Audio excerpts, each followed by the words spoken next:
Hello guys! Sa video na to, gagawa tayo ng presentable table gamit lang ang Microsoft Excel at ang iyong cellphone.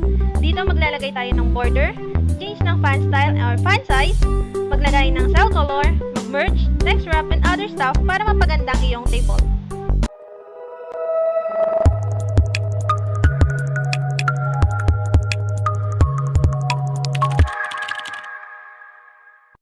Hi guys, I assume na meron na kayong Microsoft Excel sa mobile device mo at meron ka na ring idea kung paano maglagay ng data dito.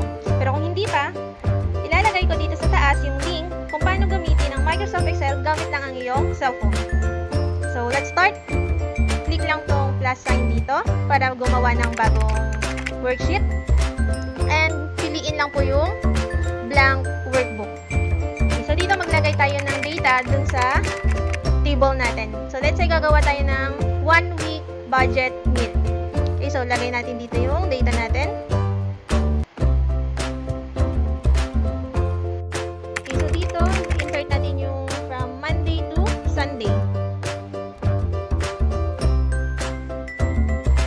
Okay, so ang kagandahan kasi ni Excel guys, kung alam nyo na days yun, pwede nyo gamitin yung shortcut nya na fill. So, gagawin nyo lang, double click nyo yung bilog na nakikita nyo.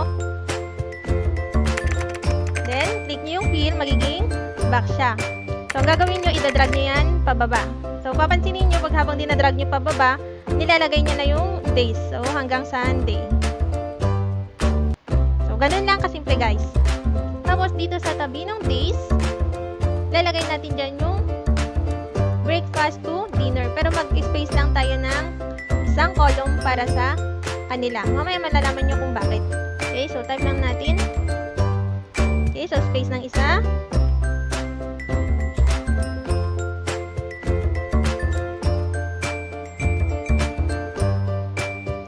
So guys, dito sa space na to, ilalagay nyo dyan yung price nung pagkain nyo. Kasi budget meal plan nga gagawin natin.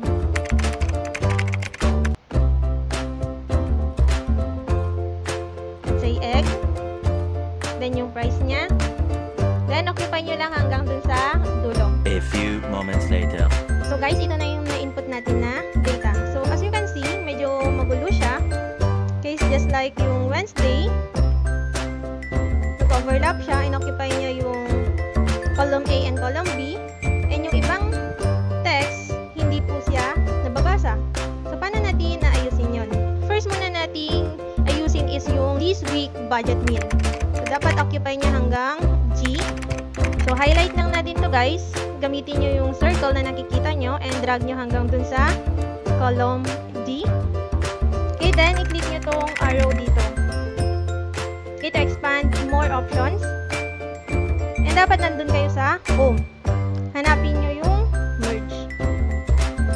Yung home kasi guys, pag click nyo yan, magpapakita yung ibang menus. Okay, so just like insert, iba yung magdi-display. Draw, iba ulit yung magdi-display, pero lahat ng kailangan natin nandun sa home menu. Okay? So, click nyo yung merge para ma-merge po yung cell. Okay, so after clicking merge, meron naman po tayo ng mga alignment kung anong alignment ang gusto nyo. Okay, so meron tayong top align, middle align, and bottom align. Kung saan nyo gustong ilagay yung image nyo, kung sa taas, sa gitna, or sa baba ng line. Tapos meron tayong left align, center, right align. The next, dito naman tayo sa column ni Wednesday. Kasi nag-overlap siya, click nyo lang yung A na column. Then, tanggalin natin itong naka-expand na to. Meron tayong makikita na autofill column width. Gagawin yan, i-autofill niya, depende din sa pinakamahabang text. Okay, so autofill natin. So, napansin nyo, nag-move yung column natin para magkasya yung word na Wednesday. So, same gawin natin yun dun sa breakfast, lunch, and dinner kasi meron tayong mga text dun na hindi nababasa. Click autofill. So, nag-move ulit. Same with this. Okay, then ito. So, pag gagamitin nyo guys yung autofill, click nyo lang yung column nya para lahat po nun is i-autofill niya or lahat po sila madadamay sa pag-autofill. The next guys, maglagay naman tayo ng border. Highlight nyo lang lahat ng kailangan yung lagyan ng border. So sa akin, from start hanggang dito sa baba. Make sure na nakukuha lang lahat.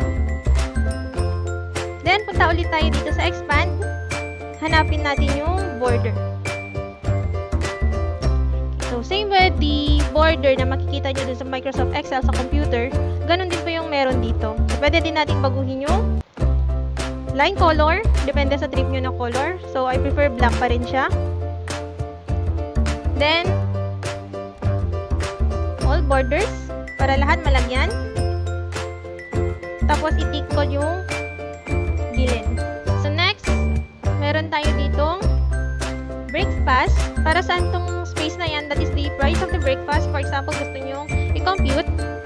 Okay, so kung gusto nyo ulit yan na masyadong mahaba yung spaces nya, pwede natin gamitin yung autofill ulit kanina. So, highlight nyo lang yan, autofill, para ma-change yung size. We're going to merge yung B and C para dun kay breakfast.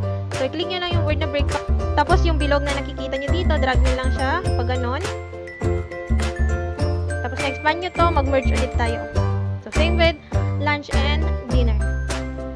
Then, kung titignan nyo naman po yung Sunday, dalawa yung one ko, meron tayong bread and merienda, gutom yun sa Sunday. So, drag ulit din natin yan, mag-merge yung dalawang column naman, guys. Pwede lang din yun. So, dito natin nagagamit yung alignment. So, ganito yung top align, middle align, bottom align.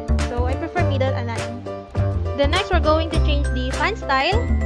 So, I prefer highlight natin lahat. Then, puntahan natin yung font.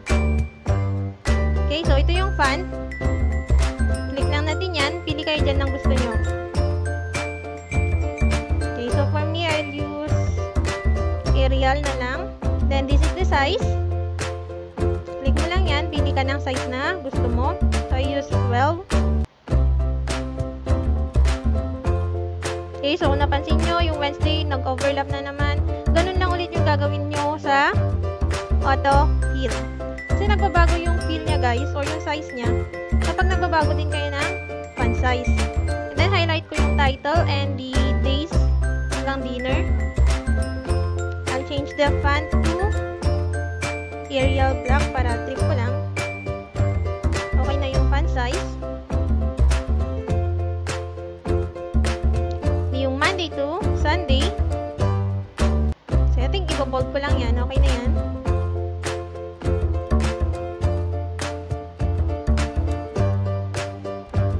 Okay, so we're okay with the font size. Now, let's have the fill. Lalagyan naman natin siya ng color. Okay, so for the fill, meron tayo nung fill color. Pwede kayong mamili dyan ng color na gusto nyo. Or, pwede nyo lang din gamitin yung nasa baba, the cell style. Kasi yung cell style, meron siyang default. Kasi problema niya, nagbabago yung font size. Okay, so to undo, we have this undo. I think mas gusto kong mag-fill and I'll change the color mamaya.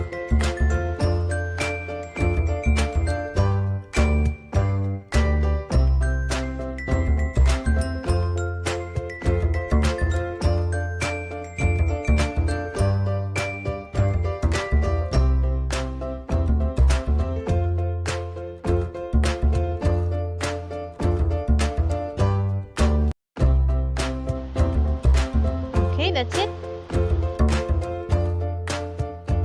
So, that's it guys. Alam mo na kung paano gumawa ng table gamit lang ang Microsoft Excel at ang iyong cellphone. Kung nagustuhan ang video na to, huwag kalimutang mag-like at i-share na rin sa iyong kaibigan. Para sa iba pang tutorial videos about Microsoft Excel, don't forget to visit this